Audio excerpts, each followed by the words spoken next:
bokki di rafetlu woon bi ak télévision Futurs Médias benn waxtu jot na ñu ak seeg yéen kon ci xibaaru digg bëccëg bi la ca gën a fës autoroute Dakar kon Signa inauguré nañu ko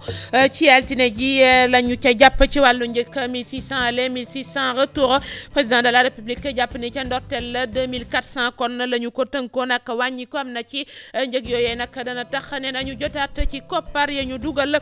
ca woowee yoon ngir mën a jublu ca yeneen i liggéey musiba la ñu ko jàppee ndox may génne ca pompe jàmbaar yëfale kon ca banlieue ba avertissement la ñu ca def nag mu tukkee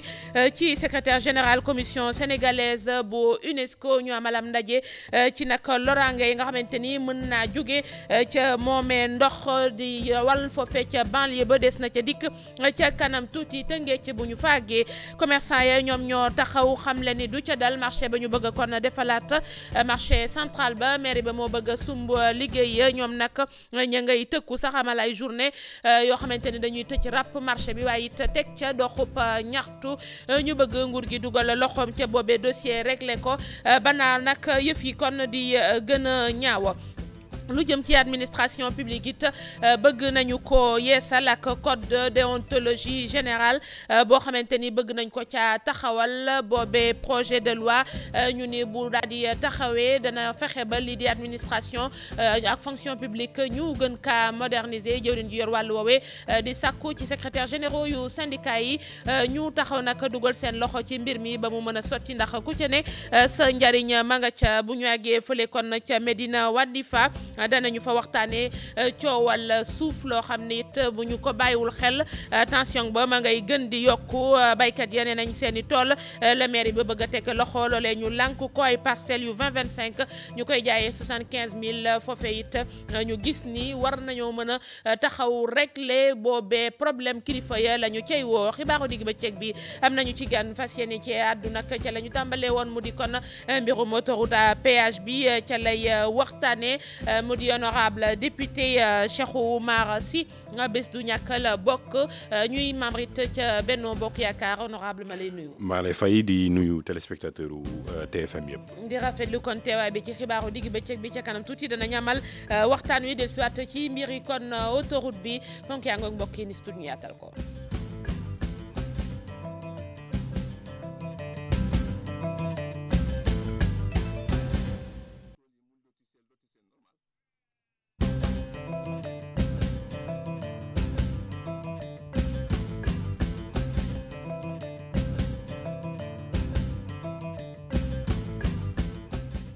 dellu rafetlu ak télévision Futurs Médias kon tàmbale ko ak ni ñu leen ko waxee autoroute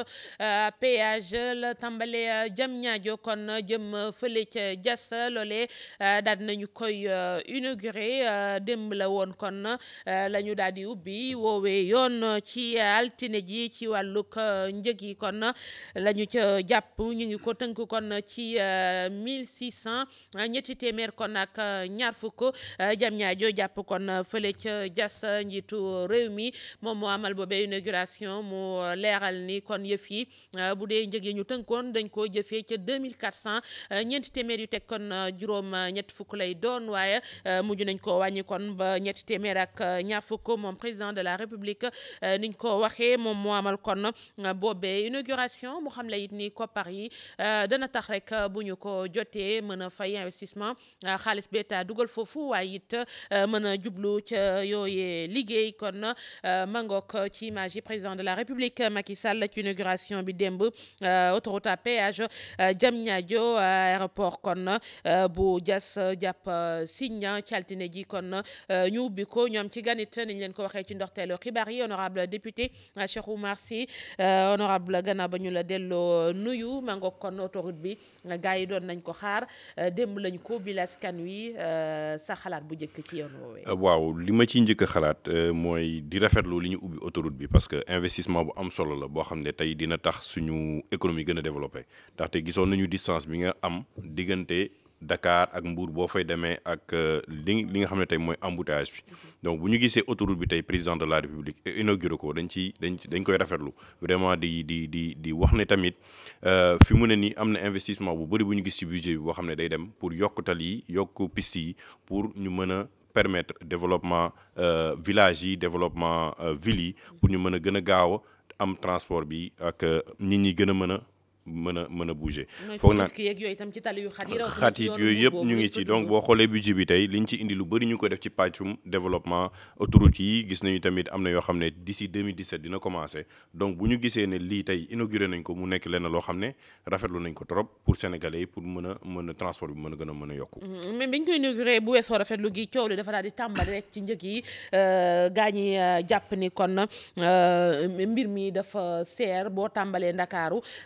kon Mbour xëy na yëf yi day daal di tënku ci junni ak ñaar téeméer ci diggante benn aller retour seer na wala seerul. waaw junni ak ñaar téeméer seer na parce que ñun ñuy député yi à l'Assemblée nationale balaa ñuy ubbi beneen pàcc bi sax li amoon ba pare ñu ngi ko doon joytu parce que ñetti téeméer yi presque yi ngay fay ci nga xam ne moins de 10 kilomètres mooy diggante fii ngay jógee fii Dakar dem ba génn Diamniadio li ñu ci doon fay déjà dañu doon nee ne loolu cher na trop parce que boo xoolee cher bi mu cher mooy boo jógee tey def da ngay fay 1000 francs dugg ci autoroute bi wala 500 dawagoo 5 minutes nga fayaat beneen 1000 francs balaa ngay génn xalaat ne yow wàcce goo autoroute ngay fay ñaari yoon loolu Sénégal rek lañ ko gisee parce que ñun bu nekkoon da ngay dem ci dëkk yu mag yi wala yeneen dëkk yi booy dugg ci autoroute da ngay jël ticket boo dawee nombre de kilomètres bi ngay daw booy génn nga fay ko tey boo génnee Pikine waroon nga fay 250 nga di génn Thiaroye ñu ne la 300 nga génn beneen côté ñu ne la 500 ba ngay egg Sindia nga may fay 1500. booy dellu si loolu yëpp mais boo dawee ba ci diggu tali bi wàcc ko dafa mel ni nga nekk ci roplaan ñu ne la da ngay dem Paris nga transité Maroc ñu ne la fayal Maroc aussi li nga fi transité da ngay fay. wàcc ko avion bi yaa ngi ci biir avion bi man bu may dawal sama oto ma jënd sama ticket yaakaar naa ne bu ma duggee ci autoroute bi tant que génnuma fenn même prix bi même tarif bi laa war a mën a fay ba egg fi may génn ma fay ko autoroute yu mag yëpp boo gisee da ngay jël ticket. à l'exception de yenn autoroutes yi mais da ngay jël ticket nga daw nombre de kilomètres bi nombre de kilomètres boobu booy génn ci benn ville wala benn village ñu ne la temps la loolu nag bu ñu xoolee te investissement bi tey Sénégal moo def 70% investissement bi boo xoolee président de la République wax na ko 92,2 milliards yoo xam ne li ci ëpp Sénégal moo indi financement yi ak partenaires yi war ko fay. nga war ko jox benn concessionnaire boo xam ne 30 ans xaalisam dina ci génn ba leneen am ci foog naa ne war nañu xool. war nañu xool prix yooyu mais prix li tax mu gën a cher tamit mooy ci bu ñu bëggee développer suñu économie suñu koom-koom mu am entreprise bu nekk Mbour muy jógee Mbour Sinde ji ñëw ba Dakar. aller retour am chaque jour 6000 bu ko defee ci mois bi coûté na ko 180 000 bu ko defee ci année bi coûté na ko 2 millions 100 yooyu dina ko génnee ci koppar. li nga xam ne tey buñ ko wàññilee defal ko prix forfaitaire dina ko gën a mën a dooleel pour mu mën a recruter yeneen mais fu mu ne nii day diis ci moom parce que aller retour bi dina mujjee feeñ ci budget développement moom ci koom-koom bi mu nekk. mais loolu tax honorable ay économistes tey xëy jàpp ni ci biir dossier l'état a mal négocié bi ñu xoolee xëy na mbir mi ni mu tàmbalee est-ce que am na possibilité jubbanti wax na yenn contrat yoo xamante ni signé woon nañu ko fii bien que après cassé nañ ko fay nañ ci mais revoir nañ ko parce que tamit 30 ans 6 000 francs bis bu ne ci ko war a jógee Mbour war a bëgg a delluwaat ñu jàpp ne xëy na loolee waroon na mën a yombal déplacement bi décongestionné Dakar waaye ci rythme bi gëw ma ni gars yi dinañ song autoroute bi mais boo seetloo ba tey lan moo am ci autoroute bi da ngay gis ñu bëri ñu ngi jël national bi ba tey day am embouteillage loolu bu ñu wàññi woon tarif yi ñu bëri dinañ nangu jël autoroute bi ba pare nga jël ticket rek à l'entrée booy génn nga fay donc du am embouteillage bi yenn saa yi da nga dem ci autoroute bi sax mu am embouteillage alors que ticket d'entrée rek ngay jël nga continuer dem sa yoon mais wax nañ dëgg njëg bi dañ ko war a changer du ci régime bi la commencé contrat yi ñu ngi commencé woon ci régime ba le passé régime président Ablaye Wade et te bañ ciy waxtaanee ñun assemblée nationale parce que député yëpp taxaw nañ ci neen jox ci seen xalaat nee ne vraiment tarif bi dafa cher mais dañu reconnaître ne montage bi moo baaxul woon montage nag boo ko defee ba pare da nga ciy am expérience di rafetlu tamit président de la république ba mu bañee inaugurer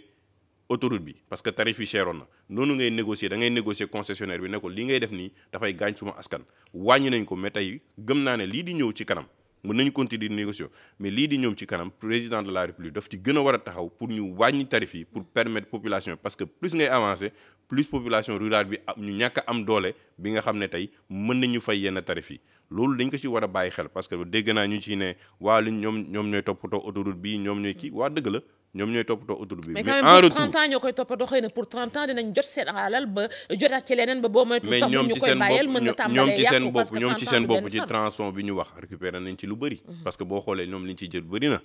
ñoom li ñu ci jër bëri na tey su société yi nga xam ne tey ñu ngi fi Sénégal te muy CSE CD ak société sénégalaise yi am nañu mën-mën bi ak koom-koom bi pour ñu def ko. président de la République tey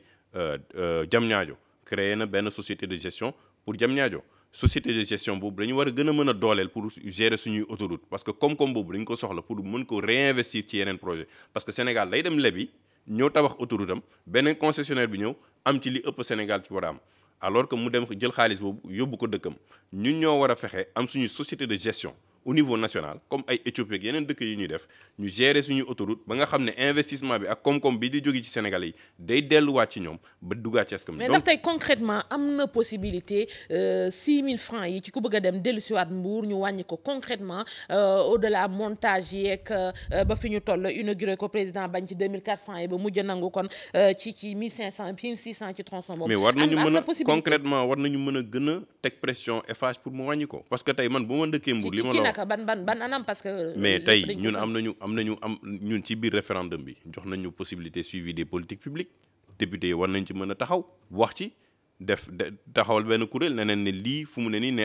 état bi ak conseil économique et social ak ñeneen taxaw ne ko état bi lii dafa cher te xool nañu ne économiquement ku dëkk Mbour nar a génne ci koom-koomam 2 millions 100 par an loolu dafa bëri. loolu man mënumaa nekk Mbour di daw si Dakar di liggéey si di fay lii te ma am njaboot war a fay essence war a fay leneen war a fay téléphone war a fay loolu war nañu mën a xool naka lañ koy wàññee ba nga xam ne tey ku jógee Dakar ba Sindia nga war a mën a fay 1500 ku jógee Dakar dem ba fii mën a fay 500 francs kii fay 1000 francs mais man li ma jaaxal ba tey mooy naka laay dawee ci biir kaw autoroute wàcce gu ma ñu fayloo ma ñaari yoon.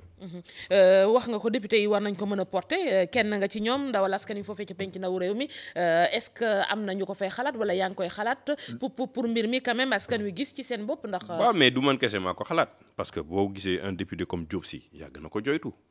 joytu depuis le début législature yi ak yeneen i député ñi nekk Thiès ay ñoom Elentine rafetlu nañu infrastructure yi du loolu mooy problème rafetlu nañu investissement bi loolu mooy problème lii problème ci ñun mooy coût bi. par rapport ak Sénégal mënoo ne Sénégal tey c'est un pays pour en voie de développement ak li ñu bëgg a def pour développer l'économie nga ne dëkk bu mel ni France suñu partenaire la mais du ñu jàppale pour ñu wàññi coût yi parce que ñoom li ñu am ci ñun dafa bëri donc ñoom war nañu mën a toog xalaat ñu gën a négocier ministres yi gën a ñoom toog ak ñoom moom wax leen ne leen vraiment sénégalais yi fu mu ne ni ñu ngi ñuy interpeller assemblée nationale mu ngi ñuy interpeller ñëpp ñu ngi ñuy interpeller ci coût yi te dafa cher wàññi leen coût yi pour ñu mën a gën a soxali koom-koomu Sénégal. au-delà des coûts honorables am na yenn yoon yoo xamante ni tam war nañ ko jékki-jékkal bien que autoroute baa ngi fi gars yi dañuy fay mais ci ki loxoom jotul gannaawam tamit ñu defaral ko tali boo xamante ni dana mucc ayib mais li ñuy nemmi ku mooy concessionnaire yooyu dañuy ñëw defar li ba pare imposer état mu bañ a defar fële parce que xëy na nit ñi dootuñu jaar ci autoroute. est-ce que tam loolu état mu ngi defar xam nga état autoroute benn affaire la. mais tey par exemple boo bañ ko waree defar ak léegi quand même xëy na dafa ngay yëmu sax ci ndaw ga mu ndaw ba ñu amee indépendance ak léegi dañ ko war a yokk prévoir parce que problème bi suñuy dëkk yëpp du léegi du régime bi mooy prospective li ñuy wax xalaat pour ëllëg tey boo xoolee tey camions yi di jaar côté Mbour yëpp ak accident yi def mais munoo xalaat ak trafic bi fay am di dem képp kuy génn Sénégal tali boobu ngay jël munoo jël benn tali bu ndaw boobu ñaari route rek benn nga bàyyi ko noonu loolu dañ ko war a yokk loolu vraiment état bi war na ci taxaw yokk ko mais parallèlement ak autoroute yi boo ñëwee tey Guédiawaye ci ginnaaw ñu ngi def voie de sortie boo xam ne dem na ba Tivaouane Peulh war a génn ba Saint-Louis donc dina permettre dëkk bi gën a désenclavé wu te du autoroute c'est une route nationale qui va passer pour dem ci corniche bi donc vraiment ñu ngi investir parce que li ma la wax ci biir budget bi laa ko jëlewu ma ko fenn ci biir budget bi am na pàcc bu am solo bu ñu ngi jagleel autoroute yeeg piste ak PUDC bi sax am na lu muy yokk ci defar. mais yoonu Mbour bi bokk na ci mbokk gu ci. mais yoonu Mbour bi des na il faut que ñu yokk ko parce que accident yi foofu la ëppee parce que même boo defee autoroute bi rythme bi ñu demee ak prix bu mu demee ñu bëri comme ni ñu ko gisee fii ci route nationale du ñu nangu jël di fay seen xaalis 6000 francs aller retour baya boo ñu def ko seen poche yokk seen essence moo leen gënal ñu fay prix boobu pour ñu def ko ci autoroute bi donc il faut ñu yaatal sécuriser nit ñi sécuriser tali Mbour bi parce que chaque jour di nga gis camion bu daanu foofu chaque jour di nga gis ñi dëkk à côté ñu mbëkk xale donc foog naa ne war nañ ci bàyyi xel parce que économiquement Mbour muy gën a yokku ak loolu nag vraiment état bi war na ci mën a taxaw. on aura beneen sujet très rapidement il presse kon ak ñi nga xamante ni ñoom ñoo di waaye yàlla traité yi ak xalaat ci taxi impôt yi ñu tegaat ci pension yooyee ñu teggi ko d'accord nga ci am déet pour gën a jàppale mag ñi. waaw dégg naa tey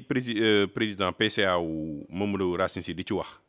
te foog naa ne keroog rek recevoir na assemblée nationale ay retraités te loolu nekk na tolof ci ñoom yaakaar naa ne tey imposé nañu benn yoon ba ñuy liggéey muy yow muy may mun keneen imposé nañu benn yoon ba pare ci lañ lay dagg noonu di ko reverser IPRES ci li ñuy reverser IPRES boo xoolee dañ koy imposé waat di balaa ñu leen di fay foog naa ne ñooñu seen doole néew na fu mu ne nii. mu nekk genre double imposition bu nekkee tey def nga benn politique bu mel ni couverture médicale universelle bu ñëpp rafetlu nga def par exemple bourse familiale pour dimbali askan bi tamit ci loolu war nga mën a xool maasu salarié bi nga xam ne masse bi nga xam ne mu ngi jógee ci retraités yi pour seet naka nga leen di exonérer pour nga yokku seen doole parce que retraités yi nag ñoo yore ay famille yu bëri fii Sénégal bu nekkee dimbali nga ba mu mettre kii foog naa ne exonération boobu dina permettre li ñuy récupérer ñu mën ko gën a réinvestir mun nañu imposer sax investissement yi mais nañu bàyyi retraités yi ñoom ñu mën a jot seen xaalis sans ñu imposer ko parce que foog naa ne bëri bi nga xam ne jar na ñu leen koy imposer ay 2 milliards la par an wala lu kii yoruma chiffre exact bi mais foog naa double imposition bi war nañ leen koo teggil ba nga xam ne mag ñi fi nekk rafetlu nañu déjà ne nañu léegi chaque mois dañ leen di fay revaloriser nañu tamit seeni retraite lu rafetlu na mais foog naa pour gën a dooleel IPRES ak caisse de sécurité sociale am na mécanisme yu ñu war a mën a def parce que ñooñu vraiment dem ba liggéey ngay recevoir ay 7000 francs 10 000 francs 15 000 francs day metti war nañu mën a dooleel ñooñu di teggil leen ko mën leen di gën a dimbali. gërëm la bu baax honorable député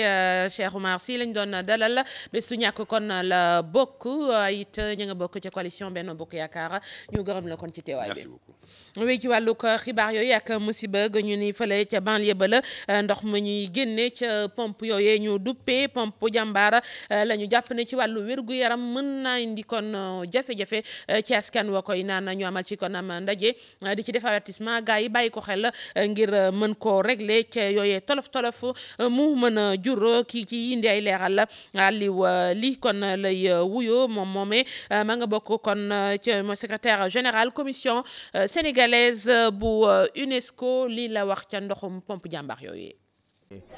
UNESCO dafa am benn programme bu am solo bu ñuy wax programme hydrologique international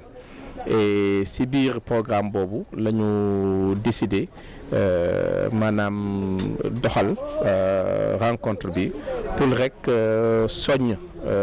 population yi acteurs yi communauté yi si utilisation bu baax ndox bi nga xam ne mooy jóge si suuf loolu rek ndax gis nañu ne que ne si yenn gox yi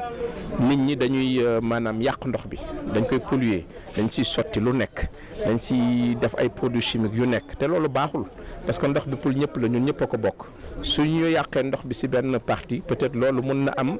ay conséquences si ay populations yu nga xam ne sax dëkkuñu si gox boobu donc léegi il faut que maintenant ñoom ñëpp ñu soññ leen pour que ñu mun a utiliser ndox boobu ak xel mun na utiliser aussi ndox boobu ak wax dëgg yàlla benn esprit bu nga xam ne dafay benn esprit sain parce que ndox bi ñun ñëpp ñoo ko bokk su yàqoo fii rek day yàqoo pour fépp. na jëmee ci suba tey la woon fële kon ca Pikine ca Tëngéej nag commerçant yi ñoom ñoo fas yéene def bras de fer ak mairie ba mu jëm ci defaraat marché central ba ña ngay tëkku sax tëj kon seen i boutique bañ a tee jaay waaye it wàcc kon ca mbedd ma amal marché pacifique réhabilitation boobee la ñu gis ni kon d'accorduñu ci yoon wa ñu ko jaaralee moo leen neexul ba ñu bëgg kilifa yi ca fa ñu gën a kawee ñu dugg ca boobee dossier aussi nu ci am Bira Diagne. cib assemblée générale bu ñu amal lii di commerçant yu marché central Tëngéej nag ñoom daal nee nañu ànduñu benn yoon ci projet bi nga xam ne bii mairie bi am na ko ngir yee salaat boobu marché mu doon projet boo xam ne bi koppar yiñ ci nar a def toll na ci 20 milliards ak ñett commerçant yooyu ne du ci dal benn yoon ndaxte kenn associé wu leen ba ñuy waajal boobu projet. problème bi nag mooy problème bi fi am mooy projet bi ñaari maire yi bokk jaay suufu marché bi benn promoteur à 28 milliards. samedi bi passé maire de la ville délibéré na joxe na suuf si promoteur boobu jeudi bee passé maire commune de l'Est def na ko te ci condition yu lëndëm yu leerul ci bépp nit ñëpp déglu nañu lors du conseil municipal bi conseil ci seen bopp di interpeller maire de la ville di leen xamal ni ñoom maîtriser wuñu projet bi naka maire de la ville au moins reporté ko ba ñu gën a xam. comme nag ay commerçant yu ne nag fas yéene ñoo amal ab plan d'action ngir nag fexe ba ñii di autorités yi ñu dellu ci seen ndogalub defal boobu projet. bi dinañu déposer marche ci préfecture. troisième chose bi mooy li nga xamante ni comme que ñoom dañu ne projet bi 36 mois maanaam ñett at lay dem donc ñun ñu jàpp ni xëy na ñett at Tëngéej moom du am marché ñun dinañ leen jiitu ci loolu fii ak fan yu néew ñu décréter une semaine du am marché nii marché jën marché viande marché ginaar marché tissu marché alimentation képp ku nekk marché dañ fexe ba une semaine du ñu jaay pour ñu xamal ne population Tëngéej marché bi am na njëriñ fii ci Tëngéej. te geneen wàll yooyu commerçant di njort ne sax am na lu leerul ci boobu projet di ñaan lii di état bi mu dugal ci loxoom laataa yeneen jaamaarloo di am lii di diggante lii di commerçant yi ak lii di agents municipaux yi. marché Sandaga nag bés ni tey la def kon ñetti at ba mu lakkee woon boobaak léegi commerçant yi ñoom ñu ngay wéeg seen métit ñàkk nañu ci alal ju bare bari ñu gis ni nag nguur gi da leen di seetaan ca wàllu woowu ñetti at ak léegi bëgg nañu ñu defaraat ko waaye tegaat ko seen loxo fa ñu leen yóbbu it fële ca champ de course foofee gisuñu ci seen bopp Maymuna Njaay. ñu ngi fii ci bâtiment bi nga xam ni moo nekkoon marché Sandaga. ñu ngi fàttaliku guddig ñaar fukki fan ak juróom ci weeru octobre atum 2013 lakk bu metti amoon fii ñu bari ñàkk ci seen cantine liñ ciy ñàkk ni koppar ak i marchandise kenn xamul nu mu toll bijjee yi doon am Abdoulaye Touré fekke woon na ko. bi ma ko yéegee suma àdduna yëpp dafa yàqu parce que suma lépp fi la nekkoon depuis 1981 ba léegi maa ngi Ndakaaru lépp lu ma mos a liggéey mu suma cantine yëpp ñàkk naa ko. ñetti at gannaaw lakk gi. ba fi mu toll nii kenn mënu laa wax ni lii moo ko waral recensement defoon nañu ko xool ku nekk lan nga ñàkkle wante ba fi mu toll nii amul lenn lu ñu leen delloowaat lu jóge ci nguur gi ñi nga xam ni ñoo newoon ci béréb bii ñu fekk leen tey jii ci champ des courses am nañu lu leen metti ba léegi. woo nañu ku nekk la nga lakk la ñëwal bind ko ku nekk ba nga la nga lakkale ku nekk bind nga la nga lakkale waaye keroog ba tey gisuñu kenn dégguñu kenn. ñun lu ñuy sàkku mooy que lañ ko waxee woon ñu réhabiliter ñu suñu marché parce que fii defe naa képp ku xamoon marché Sandaga heure bi soo duggee si marché bi di nga xam ne am na différence. defaraat bi dañ ne woon dañuy defar delloo ñu fa bin ñu indi fii 6 mois lañ ñu waxoon tey ñu ngi ci 3 ans. bu ñu fàttalikoo lakk gi amoon marché Sandaga mi ngi am gannaaw ay bés rek préfet bu Ndakaaru jëloon dogal ne day tëj marché bi ndax kat. wóoratul ñu teg ci semaine rek lakk gi am. premièrement bâtiment bi day daanu nga ñu wax nga ñëw wàcce ñu si suufu bâtiment bi ne ñu toogagum leen fii ma wut fu ma leen yóbbu defe naa loolu contradiction la. suñu sañoon tey jii Sandaga fa la ñuy des fa la ñuy nekk ndax xamuñu fu dul moom te liggéey foofu moo ñu gën a liggéey fu ñu mën a liggéey. ñetti at bi lakk marché Sandaga bi amee ba léegi ñi fi nekkoon lenn rek la ñu mën a dégg mooy dara defaguñ ko fi. ci loolu ñu ngi ñaax nguur gi. mu jug ci laata loolu ñu ngi fii ci marché champ des courses di daan seen doole naam sax nekkul lu leen gënal.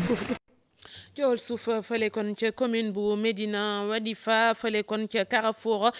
Diaroumé tension ba nag tar na fa gannaaw la xamante ni borom tool ya nee nañ nimiku nañu ko seen suuf sosé la ñu xëy gis maire yi ba di samp kon ay borne nee nañ sax borne yooyu samp nañu ko ba samp ko seen biir yi nekk te loolee ñoom fasuñu ko yéene seetaan maire ba nag nangu ca addu waaye digg na kon daje ak kon borom kër yooyee ngir ñu xool yëf yi naka lañ ko mën a lijjantee Bakary Konté ak Talla Samb ñoom ñooy dellu si ca tension ba nekk foofee waxtu wi. coow lu bëri na loolu fii ci commune bu Médina Wandifa diggante maire Malang Seyni Fati ak borom suuf yi. bu dee day lotissé ay foo mu jiboo ak borom tool yi mu lotissé normal 20/25 d'accord ñu ko 75 000 d'accord ñu ko premièrement mu bay suñu tool ka immédiatement parce que ñun ci loolu la ñu dund. waxtaan la kenn moom dafa jóg rek mu def lotissement moom mu ngi jaay terrain lu mu jaayee servir commune bi dara mu arrêté suñu tool yi carrément suñu tool yi duñu ko bay bu dee suñu bakkan dina tuur foofu d'accord nañ ci loolu. ci yenn quartier yi si Sankalakounda 2 ak Touba El Hadj 2 borne yi am na ñoo xamante ne ci biir néeg yi sa lañ ko installé. fii de dañoo ñëw rek samp borne yi fii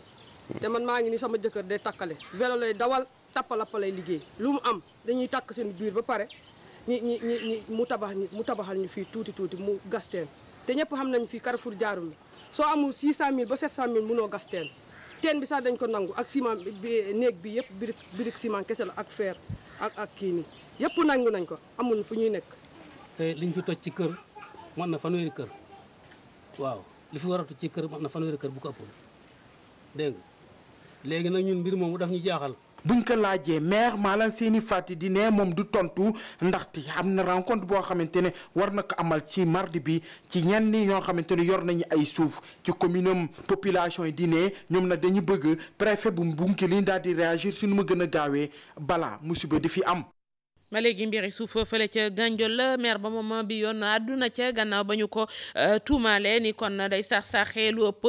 junni hectare foofee ba mu sampoog léegi 2014 moom maire ba nee na mbir mi kon dañu ko waxtaanee ba war koo mën a jëfee ci ñeent fukk ak juróom benn conseiller ñeent fukk ak ñaar yi ànd nañu ca ñu defaraat yëf ya foofee Arona Sow moom maire bu Gandiol moom àddu na ca waaye xamante ni moo di Ousmane Gueye conseiller municipal ba la dénk kàddu gi ci kàllaamay Kocc mu wax ak fa suñu gaañ yi. ñi nga xam ne ñi dañu ne maire dafa jaay suuf centaine de hectares wala képp koo xam ne kii am nga preuve ci loolu ci ma jaay indil ma preuve bi nga ñëw ñu toog moo tax képp luy nit wax na nga wax li nga xam li ñuy wax yëpp déglu naa leen kon mën na am nag ñàkk xam la moo koy waral wala politique man nag politique weesu nañ ko wote nañu gañe nañu toog nañ ci mairie bi dañuy liggéey man taluma am détails yoo xam ne sax du ma ci dugg man liggéey laa moo ma soxal damay war a liggéeyal doomu Gandiol yëpp taxaw askan Gandiol fol ma pour ma liggéeyal leen kon man maa ngi def sama devoir lotissement tugg parce que li koy travail gisuma ko parce que fi ñu war jaar yëpp jaar nañ fa conseil yi wote nañu sur 46 42 yëpp wote nañ ko sous préfet approuvé kon defe naa ne foofu amatul dara lu ñu fay dellu gannaaw. mangook moom maire ba du Arona Sow kon nee na dara du te yooyee liggéey kon ñu wéyal ko administration publique ñoom it ñu bëgg ci amal ay liggéey code déontologie générale bëgg koo defaraat moderniser kon boobee administration la ñu ci jublu ay recommandation ki digle kon ñu def ko nag ngir mën a jëfee lu ni mel jëwriñ ji ngànk wàllu woowu moom Viviane Mapassi di sàkku ci secrétaire généraux syndicat yi ñu jàpp ci bi liggéey ndax kon intérêt ku ne ngi ci bu noppee résultat ya ñoom ñëpp a koy bokk kon ñu xëy tàmbali ci am ndaje Nitilik Maymouna Ndiaye caméra Modou Diop. liggéeykat yi nga xam ni ñoo nekk ci nguur gi dajaloo fii amal fi am lël ñu janoo nag ak ki nga xam ni moo leen jiite liñ fiy def mooy xalaat bu baax li fi ñu war a jëm ñu duppee ko code boo xam ni moo leen di tënk ci biir code boobu ji seen jëwriñ di xamle ana lan lañ ci jublu. texte yi nga xam ne existe na déjà mu ngi ci biir waaye da nga koy fekk ci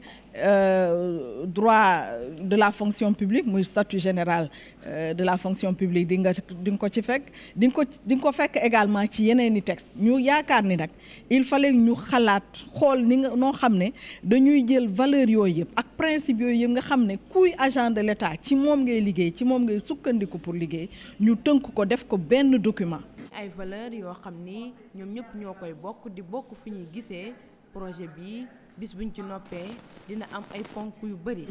agent yi duñ ko jël rek dugal ko ci seen tiroir fàttee ko foofu mais mu nekk loo xam ne saa yi fu ñu toll dinañ ko saytu ndax ku nekk ci ñoom mun ko xool nañu liggéey bi ni ngeen ko defee ñun dal na suñu xel wala yaakaar nañ ne lii buñ ko ci soppi woon dina gën. ñuy duppee respect ku ne jox sa cër sa moroom tënku nag ci charte yi nga xam ni moom moo leen boole bokk na ci tegtal yi moom jëwriñ bi ñu dénk fonction publique ne lii nekkul benn yoon xoqataan. du loo xam ne dañ naan lii boo ko defulee dinañ la daan nangami fan ak yooyu du loolu du loo xam ne la rek ñoo ko bokk parce que bu ñu waxee sutura bu ñu waxee principe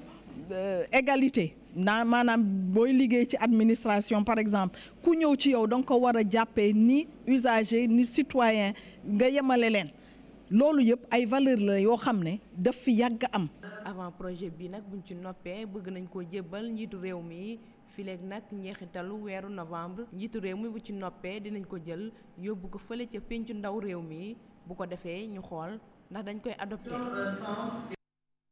avant projet boobee nag syndicaliste yi rafetlu nañu ko terewul ñoom ñooñee jàpp nañu ni dañu caa war a intégré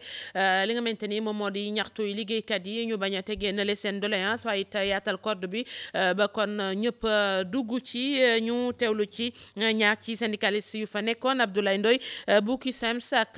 ya bun Malick Diop kon jiite syndicat ñi yëngu ci wàllu ko yoon ci micro Maymouna Ndiaye ba tey. di fàttale nit ay warugalam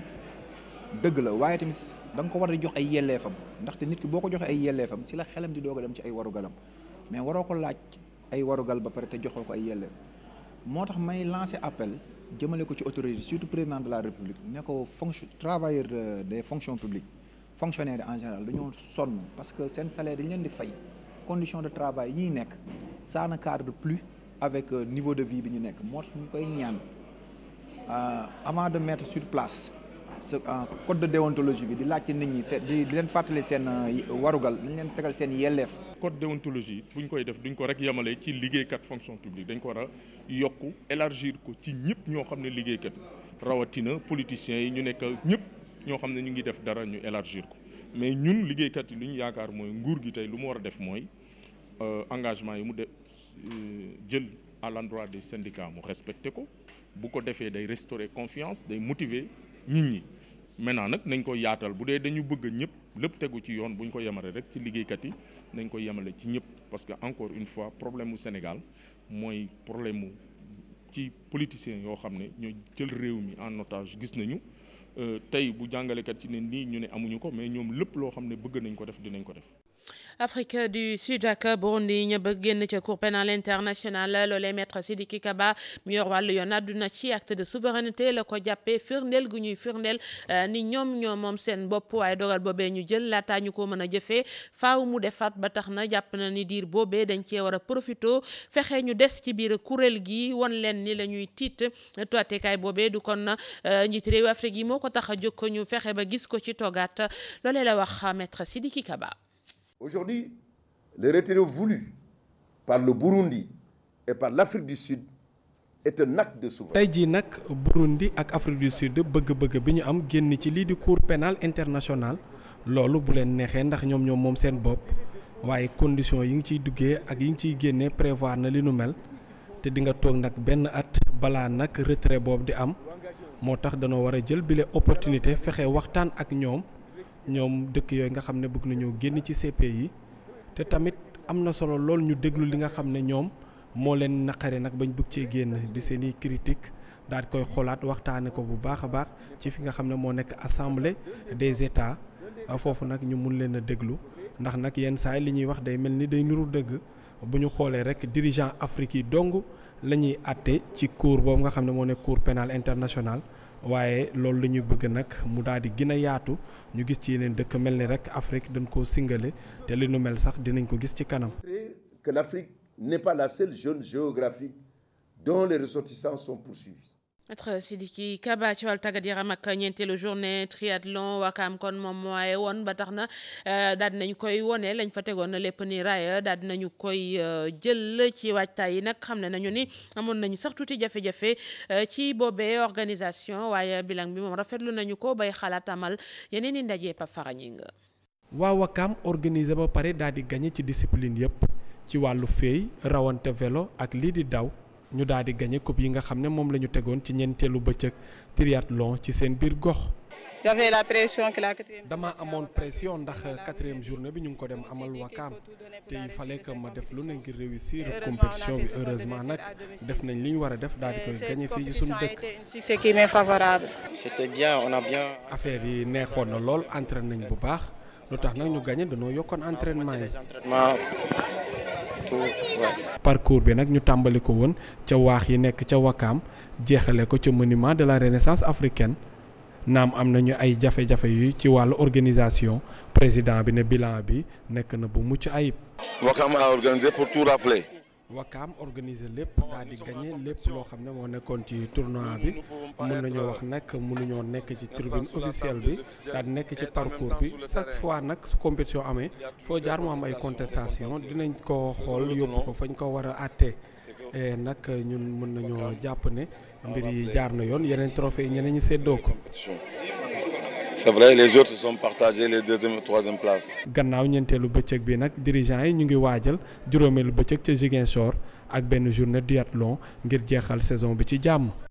dal ci yéen kay ak Mamadou Mouhamed Ndiaye. jërë ngeen jëf Léopold Sédar Senghor gisuma ko waaye am na lu ko metti ci fi parti bi mujj mu di parti socialiste l'observateur na ñoo ñiy fi pak woyu geeg mënam la mu gi am ci biir parti socialiste mooy bëgg a yàq parti bi ne ñi ci biir parti bi da ci am ñoo xam ne bokk gi parti socialiste bokk ci coalition Benno Bokk Yaakaar daf leen a naqari doxalin wi njiital parti bi Ousmane Tanor Dieng di doxeetu waxi nopp ñi yëf yi gën a soof nag l'observateur nañu Barthélémy Dias la Aïssata Tall Sall ak Khalifa Sall ki ci gën a rakkaaju nag moo di Barthélémy Dias Khalifa Sall sax moom mi ngi maslaa lu mu néew donte aw ñoom fu ñu jekko Ousmane Tanor Dieng rek def ko l'observateur nañu ñoom les verts mu di socialiste yi lii ñuur ci seeni mbir rek moo di muy Khalifa Sall di Aïssata Tall Sall di Barthélémy Dias di Bamba Fall Idrissa Diallo ak yeneen fippukat yi nekk ci biir parti bi li leen nar a yàqal nar leen a néewal doole ci seen xeex bi moo di texte yi tënk doxalinu parti socialiste léegi nag ndax dañuy toog boole li leen neex ak li leen naqare tari sóoratul muñ wanaasu ko muñ la nekk ci biir parti bi am ndax dañuy buub seeni débat ki débat déeb génn parti bi dem seen yoon l'observateur nañu ak lu mën di xew ci wote législatif yi ñu dëdmal